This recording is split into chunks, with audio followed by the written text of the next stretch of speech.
Buenos días Bitcoiners, ¿qué tal? Bienvenidos de regreso a otro episodio de su calendario económico de Bitcoin, las noticias y análisis que necesitas saber para la semana que entra en Bitcoin. Hoy es lunes 25 de enero y tenemos un episodio cargado de información.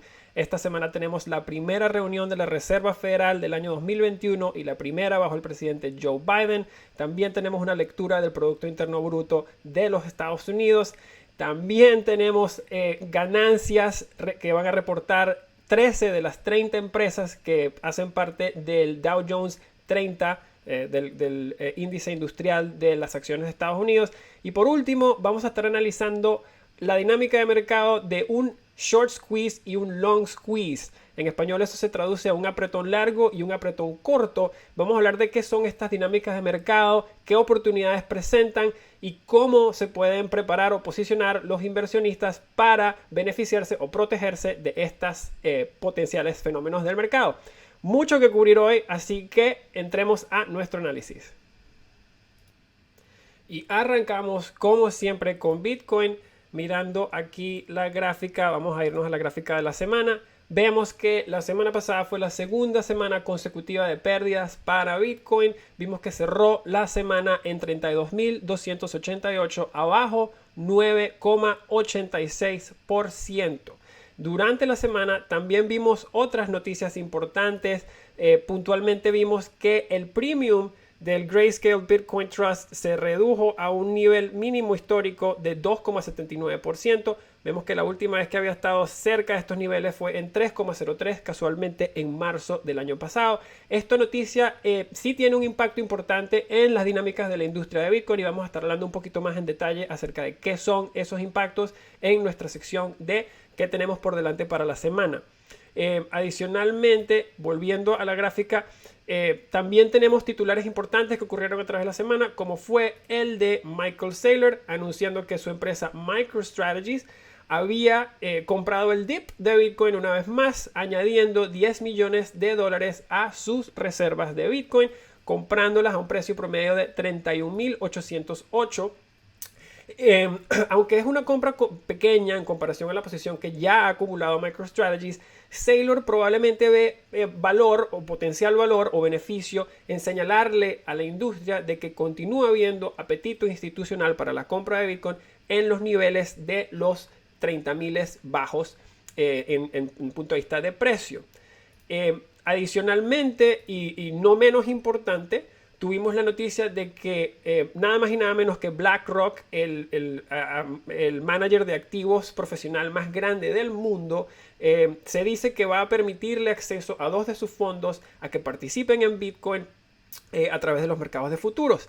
Interesantemente dicen que la movida viene como reacción de demanda, del incremento de demanda de sus inversionistas, y como lee este titular que tienen atrás de sus pantallas de The Sunday Times, BlackRock dándole su sello de aprobación a Bitcoin muy probablemente será considerado como una señal bastante importante en el mercado institucional de inversionistas para Bitcoin. Ahora, regresándonos a la gráfica, continuamos viendo que el mercado cripto nos está dando señales mezcladas y al parecer hay una pelota de dinero caliente que no parece irse y parece ser bien terca en querer quedarse en los mercados cripto. Y la diferencia en la acción de precios que estamos viendo entre Bitcoin y DeFi nos ilustra de que muy probablemente todavía existe una gran presencia de participantes en este mercado que son muy cortoplacistas y de intereses bastante especulativos, y que esas dinámicas están afectando los mercados actualmente. Este tipo de dinámica, como podemos ver, Bitcoin teniendo la semana pasada a la baja, si lo comparamos con la semana que tuvo DeFi, que fue subió 14% cuando Bitcoin estaba bajando el 10%. Igualmente miramos Ethereum subiendo el 12% mientras Bitcoin baja. Una de las razones que puede estar dando pie a este tipo de dinámicas es que los inversionistas que están entrando y buscando un retorno bastante rápido, bastante corto, están entrando a Bitcoin y se sienten frustrados porque Bitcoin no está subiendo lo suficientemente rápido y que es muy cara, porque relativa a las otras monedas, pues ese es, digamos, el pitch que hacen el otro tipo de monedas. y se ven, digamos, atraídos por promesas de otras monedas que se mueven más rápido y que tienen promesas de ser el próximo Bitcoin o el próximo Ethereum, y básicamente por esa razón los inversionistas se van de activos como Bitcoin, que se mueven más lento, en búsqueda de movimientos mucho más rápidos para tratar de crear fortunas de la noche a la mañana. Hemos visto esta dinámica de mercado en el pasado, y DeFi muy probablemente se podría convertir en el ICO de Bitcoin de este rally. Básicamente el fenómeno de mercado que vimos el rally pasado de Bitcoin, donde todos los ICOs se levitaron para luego venirse cayendo estrepitosamente hacia abajo. Este tipo de tendencias, como hemos visto, tiende a disiparse una vez que la regulación se pone al día con todo lo que se está intentando hacer y pasar por sus narices. Y lo otro es que el volumen de nuevos proyectos que se siguen tratando de saltar y venderse como el próximo esto, el próximo esto, el próximo esto, crean fatiga para los inversionistas y la emoción empieza lentamente a disiparse hasta que llega a un punto donde se hace un quiebre, y donde ya digamos se pierde ese entusiasmo. Más adelante vamos a estar hablando de qué nos muestran los mercados de las opciones para Bitcoin en la semana de este 29 de enero. Y al igual que los mercados de los futuros, y eso lo vamos a cubrir en nuestra sección de qué tenemos para la semana que viene. Pasando al SP500, vemos que el nuevo presidente de Estados Unidos le trajo un nuevo máximo histórico del SP500 la semana pasada. El índice básicamente superó su máximo histórico anterior para cerrar a 3.841 puntos la semana pasada, arriba 1,94%. Como habíamos escrito acá la semana pasada, los bancos arrancaron la temporada de ganancias en la bolsa de Estados Unidos y lo hicieron de una manera bastante espectacular. Como tienen aquí atrás de nuestras pantallas, la noticia salió de que Goldman Sachs básicamente destruyó todo tipo de expectativas que tenían los inversionistas, sobrepasó todo tipo de metas que los inversionistas estaban esperando mirar. Igualmente, Goldman Sachs, como ya mencionamos Goldman Sachs, igualmente JP Morgan también batió todo tipo de récords en sus reportes. Y si contrastamos eso rápidamente con el reporte de Bank of America, que también tienen detrás de su pantalla, aunque los números de Bank of America también fueron impresionantes, lo que se puede ver y se vuelve evidente de estos reportes es que las ganancias y los ingresos de estos bancos no vinieron de sus actividades del banco del día a día, pero de sus funciones de trading. Esto ejemplifica básicamente que las áreas de crecimiento y de ingresos a través del año 2020 para los bancos no fueron sus portafolios de créditos ni sus servicios de banca del día a día para sus clientes normales, sino los beneficios que vieron de la actividad que generaban los inversionistas cuando franticamente o desesperadamente trataban de posicionarse y moverse de un instrumento financiero a otro para posicionarse para un poco de crecimiento o incluso mitigar un poco el riesgo que tenían en sus portafolios. Con los analistas que están prediciendo uno de los mejores años para trading en los Estados Unidos desde la Gran Depresión, y con muchísimas empresas que se están preparando para ir a la bolsa este año, los bancos de inversión en Estados Unidos tienen perspectivas de tener un año fenomenal en el año 2021. Y con toda esta actividad de estímulo e incentivos que va a haber en la economía, los bancos retail, los bancos que sirven más al día a día, también muy probablemente se pueden beneficiar de este ambiente o este trasfondo. La semana que viene o esta semana que entra está llena de ganancias corporativas y muy importante la primera reunión de la Reserva Federal de este año y la primera bajo el presidente Joe Biden. El mercado va a estar muy pendiente y mirando muy de cerca lo que tenga que decir el Fed, ya que las tasas de interés en el bono de 10 años de la Tesorería de Estados Unidos están por encima del 1%. Vamos a hablar por qué este monto es importante y esto que tienen detrás de la pantalla. Un segundo para que vuelva a aparecer. Aquí está. Este monto del 1%, lo que pueden ver acá, el número como tal no es tan importante. Lo importante es que ha perdido su tendencia hacia la baja y ya como pueden ver empieza a rebotar. Esto probablemente, o lo que significa esto, es que los inversionistas están exigiendo una tasa de interés mayor porque hay expectativas de posible futura inflación. Con este tipo de señas que empiezan a salir en los mercados, puede que comiencen a haber voces dentro de la Reserva Federal que empiecen a exigir presión para tomar acción y subir las tasas. Es muy interesante ver cómo va a navegar Jay Powell esto. Él es el chair de la Reserva Federal, ya que muchas veces han dicho que ellos no quieren anticiparse a cualquier rebote económico y potencialmente dañarlo con una actividad antes de lo que sea necesario. Bueno, vamos a hablar un poquito más acerca de qué podemos esperar para el S&P 500 y del Fed en nuestra sección de qué tenemos para la semana qué tenemos adelante para esta semana. Pasando al mercado del oro, vemos que oro tuvo una semana positiva. La semana pasada cerrando a $1,854 por onza, arriba 1,49% para la semana. Mirando a la acción de precios en la bolsa de valores y el mercado de los bonos, es posible que el oro esté consiguiendo compradores dada las recientes señas de inflación que empezamos a ver en los mercados. Importante ver cómo va a reaccionar el oro a través de la reunión de esta semana del Fed y de las conversaciones del estímulo que se continúan teniendo bajo la administración de Biden. Pasando al índice FTX de DeFi, podemos ver que la semana pasada desafió la gravedad y tuvo un ascenso bastante marcado a diferencia de Bitcoin. El índice de DeFi estuvo arriba 13,93%. Comparado a, como pudimos ver anteriormente, una baja del 9,86% para Bitcoin, diferencia bastante marcada.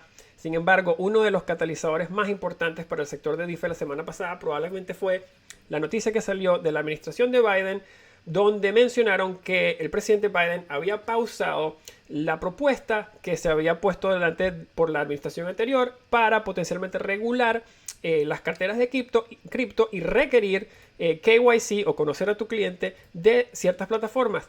Esto hubiese sido muy potencial o muy probablemente un potencial golpe fatal para DeFi, ya que muchos de sus servicios no identifican a los clientes que transan con las plataformas.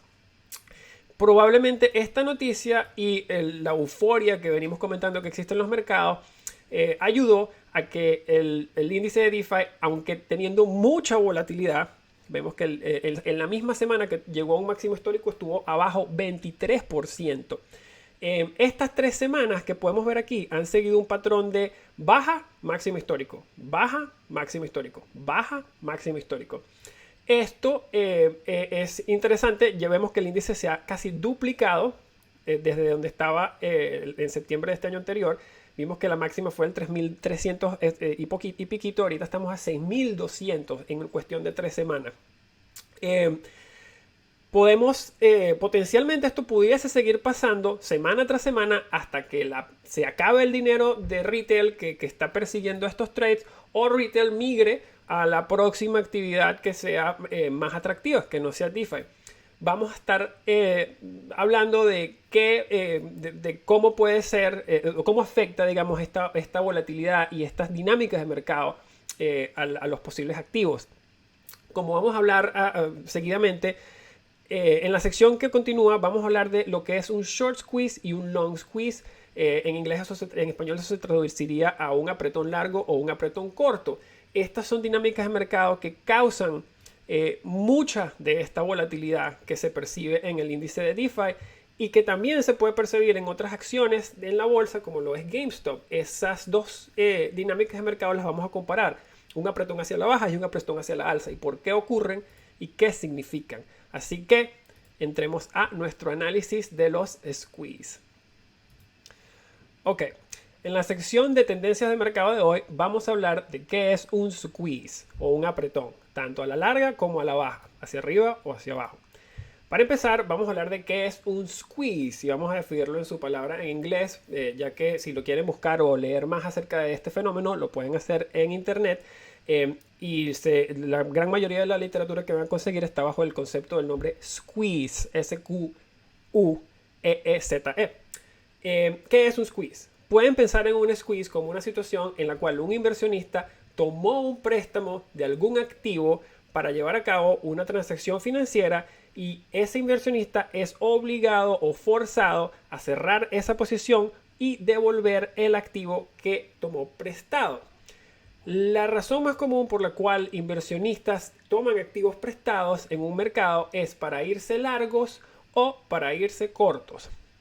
Cuando un inversionista toma prestado para irse largo, típicamente utiliza los activos que ya tiene en su portafolio como colateral para obtener un crédito en dólares para comprar más activos para ese portafolio. En este caso, el inversionista cree o espera que el costo de tomar prestados, el efectivo para la compra de activos, será menor a el incremento del precio de esos activos. En esta situación, el inversionista espera o desea que los precios de esos activos incrementen y que lo hagan en un monto mayor al costo de prestar el efectivo para comprar dichos activos. Ahora, si el precio de esos activos que el inversionista compra se bajan en vez de subir, cuando los precios de ese activo bajan a un nivel cercano al monto de efectivo que el prestamista le prestó al inversionista, el prestamista debe o está en la obligación de vender los activos que se pusieron en garantía para ese crédito y recuperar el efectivo que le prestó al inversionista. Del punto de vista de un inversionista, entre más efectivo tomas prestado, más alto es tu riesgo, pero más alto es tu ganancia potencial. Ahora hablemos un segundo de las personas que toman prestado para irse cortos. Cuando un inversionista se quiere ir corto, típicamente colocan efectivo como colateral para pedir prestado un activo el cual ellos piensan está sobrevaluado. Entonces, una vez que toman el activo prestado, lo venden en el mercado y esperan con la expectativa de que van a poder recomprar ese mismo activo a un precio más bajo en el futuro. En este caso, el inversionista cree que el costo de tomar ese activo prestado, venderlo y recomprarlo, la ganancia, digamos, de vender ese activo caro y comprarlo barato va a ser mayor que el costo de haber tomado ese activo prestado. Ahora, hay un riesgo añadido cuando uno toma una posición corta, que es que el precio de un activo puede, en teoría, subir hasta el infinito. Lo que quiere decir que técnicamente no hay riesgo en la cantidad de dinero que un inversionista puede perder si un activo o acción que ellos toman prestado para venderla en corto incrementa de precio. La mejor manera de entender estos fenómenos es mirando dos muy buenos ejemplos y analizar las razones por qué ocurren. Esta semana pasada nos dio excelentes ejemplos para estos dos fenómenos, así que vamos a empezar con el primero, el long squeeze que hubo el 21 de enero en el índice FTX de DeFi. Ok, aquí tenemos atrás la gráfica del índice de FTX de DeFi de la semana pasada. Como podemos ver, esta vela tuvo un retroceso de hasta los 4.200 antes de cerrar en los 6.200. Miremos en la gráfica del día qué ocurrió. El día 21 de enero vimos que el índice tuvo una baja del 23% intradía en el mismo día. También vemos que ese fue el día donde más volumen históricamente se ha transado en el índice.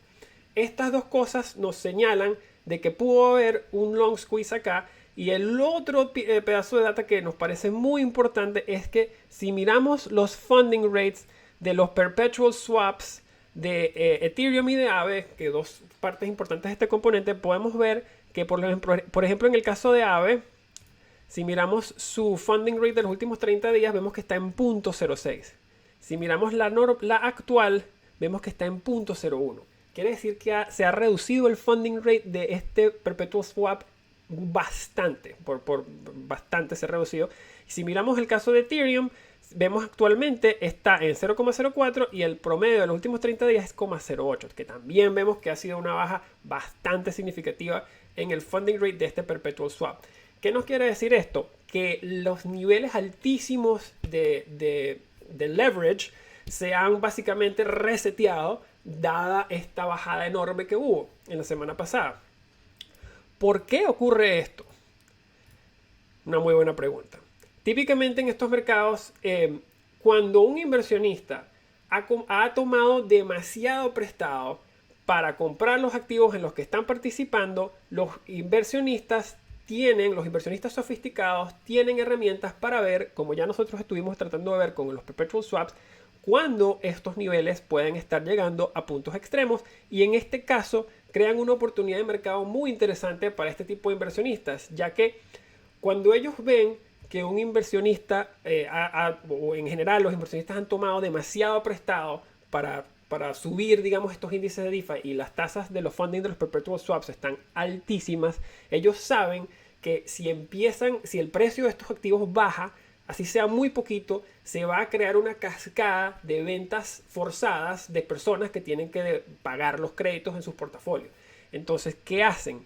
Cuando ellos ven esto, pueden empezar a crear órdenes de venta sistemáticas para empujar el precio hacia la baja y empezar a causar esas ventas forzosas de estos portafolios que están bastante frágiles. Cuando comienzan estas ventas forzosas, estas tienden a llevar el mercado mucho más abajo, y cuando esto ocurre, cuando los niveles se vuelven suficientemente bajos, pues los inversionistas que empezaron a hacer las ventas empiezan a felizmente tomar el otro lado de esas ventas forzosas para reconstruir sus portafolios a precios muy bajos y esperar que el mercado suba nuevamente. Podemos ver algo aquí. Si vemos esta barra de volumen, esta pudiese significar una primera venta estratégica de un inversionista sofisticado. Luego vemos acá que aquí hubo otra venta para llevarla al próximo nivel hacia la baja. El mercado luego se encarga de sus cascadas y sus ventas forzadas de, digamos, ir haciendo lo mismo. Y cuando llegamos a un precio que está por debajo de los 5, vemos otra barra enorme de volumen que pudiese ser estos mismos inversionistas recomprando todas sus acciones que vendieron en 5.500, 5.200, las vuelven a comprar en 4.200 y empiezan a hacer órdenes sistemáticas hasta que se recompre, tratando de emocionar a la nueva banda de digamos, inversionistas o especuladores que continúen llevando el precio de nuevo a donde empezó. Así que este es un muy buen ejemplo de un long squeeze que fue recomprado en este caso. Ahora miremos qué es un short squeeze. Y pasando a lo que es un long squeeze, la semana pasada y hoy mismo nos está dando una oportunidad muy única de ver uno de los short squeezes más dramáticos en la historia moderna ocurrir en tiempo real en las acciones de el vendedor de videojuegos GameStop en Estados Unidos. Vamos a mirar rápidamente la acción de GameStop y podemos ver que está a $90 luego de haber tocado un precio de 160 el día de hoy. Pero para hablar un poquito de GameStop, GameStop es una tienda que vende videojuegos con sus ubicaciones o con sus tiendas mayormente ubicadas a través de centros comerciales en los Estados Unidos. Con centros comerciales tomando un golpe enorme el año pasado, y las ventas yéndose completamente digitales. La acción de GameStop había estado bajo bastante presión, arrancando el año 2020 en 6,81 y mirando niveles tan bajos como el $2,81. Si abrimos aquí el año, aquí vemos que arrancó el 2020 y aquí llegó a sus puntos máximos bajos antes de cerrar el año alrededor de los $6. Ahora, la acción había acumulado un interés corto de 138%, o un interés corto equivalente al 138% de las acciones disponibles para transar de GameStop. O sea, un monto absurdamente elevado. La semana pasada, unos meses atrás, se dio la noticia de que había un inversionista activista por el nombre de Ryan Cohen que había tomado una posición en la junta directiva de esta empresa. Y esta noticia causó la primera cascada de inversionistas buscando cubrir su posición corta de fondos de inversión e inversionistas aquí en el nivel de los 6. Luego, básicamente, una vez que otros inversionistas empezaron a identificar cuánta gente estaba corta la acción, entendiendo que iban a tener que recomprar esas acciones diferente del precio para devolverlas, empiezan a entrar a la acción y promocionar la acción para subir el precio, para crear que los portafolios de las personas que están cortas se compriman y los obliguen a recomprar esas acciones a precios mucho más elevados.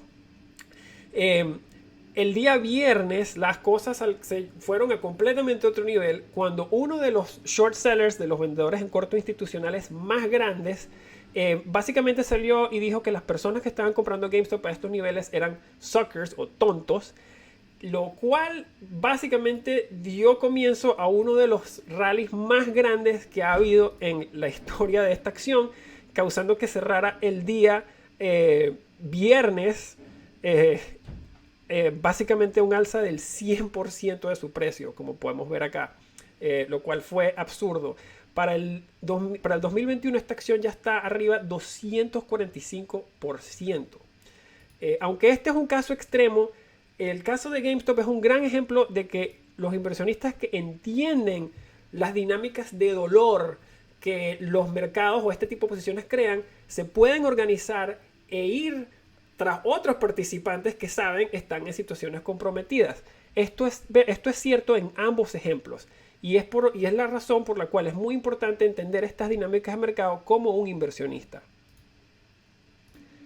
Como podemos ver, cualquier dinámica de mercado que requiera un crédito para crear otra posición, básicamente lo que crea es otra dinámica donde el crédito tiene que ser repagado. Los participantes de mercado que son sofisticados tienen maneras de estimar esos niveles de qué tanto se ha prestado o qué tanto crédito hay en los mercados. Y cuando los créditos o esos niveles se vuelven suficientemente grandes, presentan una oportunidad muy atractiva para este tipo de inversionistas.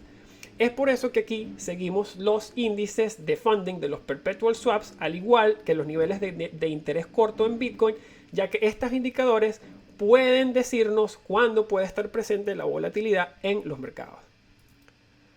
Pasando a nuestro comentario de dificultad minera de Bitcoin, vimos que tuvimos un nuevo ajuste de dificultad que entró este sábado, el sábado de la semana anterior, al mediodía, el cual nos trajo a un nuevo máximo histórico en dificultad de 20,83 terahashes, arriba 1,05% desde el periodo anterior.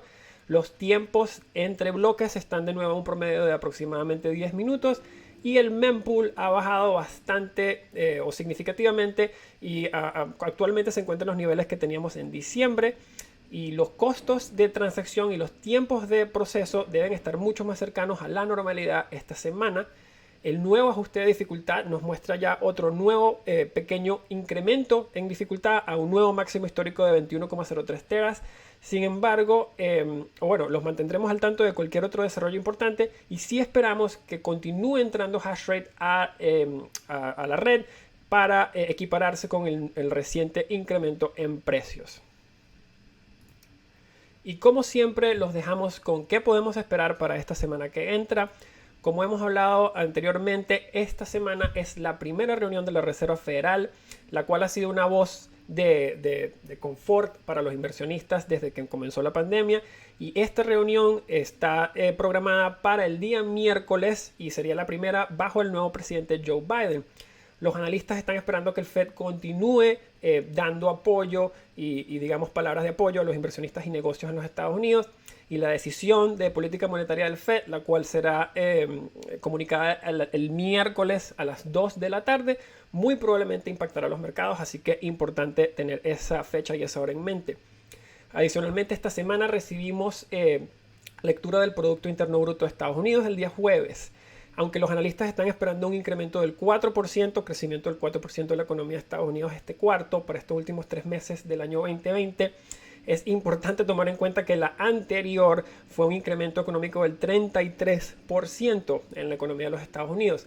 Aunque este número del 4% es bastante menor que el anterior, sigue siendo un camino o un paso en la dirección correcta y se puede interpretar como un gesto de buen trabajo al Fed para que continúe las políticas monetarias que ha venido implementando. Adicionalmente, en el mundo macro estamos comenzando a ver que los commodities están empezando a conseguir compradores. Bajo esa línea, analistas de Goldman Sachs esta semana anterior básicamente se citaron o dijeron a medios de comunicación que las acciones recientes de Joe Biden habían sido buenas o apoyaban a los precios del petróleo.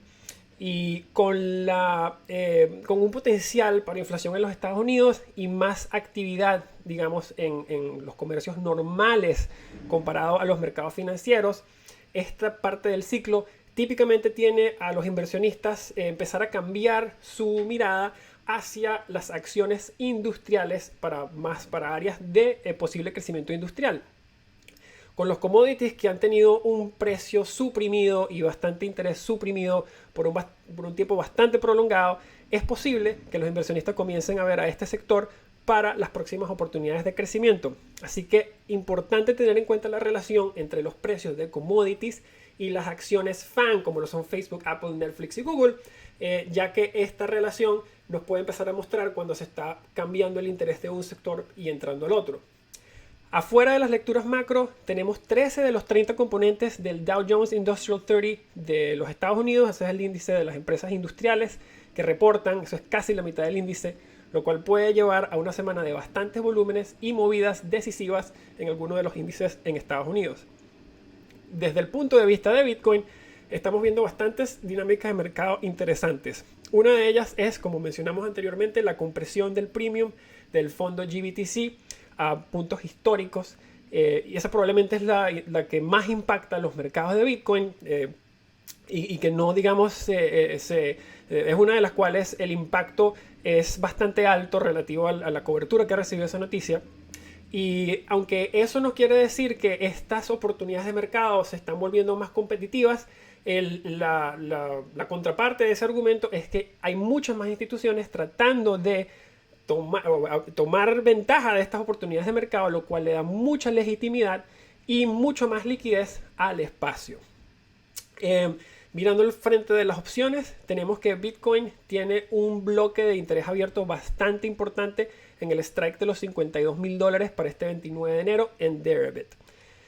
Y por último, como habíamos explicado aquí en nuestro análisis de apretones cortos o apretones largos, como lo son los squeezes que destacamos anteriormente, este tipo de dinámicas de mercado son condiciones que se prestan para muchísima volatilidad.